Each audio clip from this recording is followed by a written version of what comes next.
দানবীর কর্ণ স্বর্গে কেন খেতে পাননি? বাবা মায়ের মৃত্যুর পর অনুষ্ঠান করে লোকজন খাওয়ানোর আসল কারণ জেনে নিন।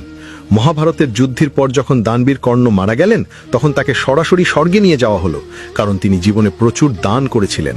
স্বর্গে পৌঁছে কর্ণ অবাক, চারিদিকে শুধু সোনা জহরত আর হিরে, আর কিচ্ছু নেই। কিছুক্ষণ পর কর্ণের খুব খিদে পেল। তিনি স্বর্গের রাজা ইন্দ্রকে গিয়ে বললেন, প্রভু, এত ঐশ্বর্য, কিন্তু আমার জন্য খাবার কোথায়? ইন্দ্র হাসলেন এবং বললেন, কর্ণ, তুমি জীবনে যা দান করেছ সেটাই তুমি এখানে পাচ্ছ। তুমি সোনা, পোশাক আর ধনসম্পদ দান করেছ, তাই এই সব পেয়েছ। কিন্তু তুমি তো কখনো কাউকে অন্ন বা ভাত দান করনি, তাই স্বর্গে তোমার জন্য কোনো খাবার নেই। কর্ণ বুঝলেন যে তার দান করার পদ্ধতিতে ভুল ছিল।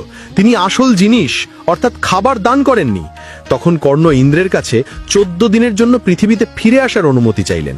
এই 14 দিন তিনি শুধুমাত্র গরিব দুঃখীদের অন্নদান করলেন। এই 14 দিনের সময়কালটি আমাদের কাছে পিতৃপক্ষ নামে পরিচিত। সেই থেকে আমরা পিতৃপক্ষে অন্নদান করি, যাতে আমাদের পূর্বপুরুষেরা স্বর্গে গিয়ে আর খাদ্যের অভাবে না ভোগেন। গল্পের সারমর্ম, সোনা দানার চেয়ে ক্ষুধার্তকে এক মুঠো ভাত দেওয়াই আসল দান। আপনি কি কখনো কাউকে অন্ন বা খাবার দান করেছেন? কমেন্টে অবশ্যই জানাবেন। আরো অনেক মজাদার ও শিক্ষামূলক কাহিনী শুনতে এক্ষুনি ভিডিওটি লাইক করে চ্যানেলটা সাবস্ক্রাইব করে নিন। ওম নমঃ শিবায়। হরে কৃষ্ণ বন্ধুরা, আশা করি ভিডিওটি ভালো লেগেছে। অবশ্যই লাইক, কমেন্ট, শেয়ার করবেন। এরকম ভিডিও পেতে আমাকে ফলো দিয়ে রাখুন। আমি নতুন, আশা করি সাপোর্ট করবেন। সাপোর্ট করলে সাপোর্ট পাবেন, নতুনদের সাপোর্ট করলে বেশি বেশি সাপোর্ট পাবেন।